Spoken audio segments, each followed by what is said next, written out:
السلام عليكم اخوتي اخواتاتي. لاباس عليكم بخير؟ كي دايرين مع الاحوال مع هذا الجو والله، مع هذا الفيضان وهذه الحاله هذه؟ والله يلطف بينا بنتي، الله يخفف ما نزل على وليداتي. والحمد لله بعد عاملين جاو الناس واللي جات من عند الله مرحبا بها.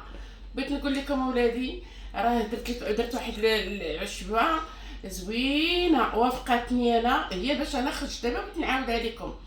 درت بابيانه والنافع وورق الزيتون، طحنتهم وخلطتهم. رانا غادي نوري لكم مع داك سميتو الاخر، تيقولوا لهم احنا تنقولوا التيكيتا وما تقولوا لهم الخروب، كل واحد شنو تيقول لي.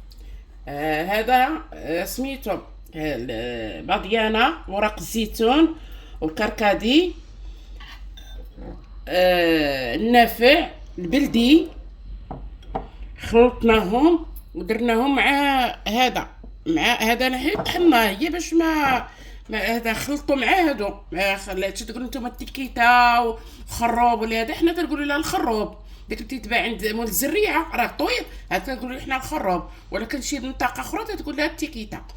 وصلى على النبي وتنطلبوا الله الشفاء للجميع. انا بعدا راه وافقوني، نحمد الله من جهه مصران، وهذا زعما اش نقول لكم، لا اله الا الله، الحمد لله. وما تنساوناش بواحد الكومونتير، الله يرضي عليكم، وتنطلب لكم تنا الخير والسلامه. الحمد لله والشكر لله.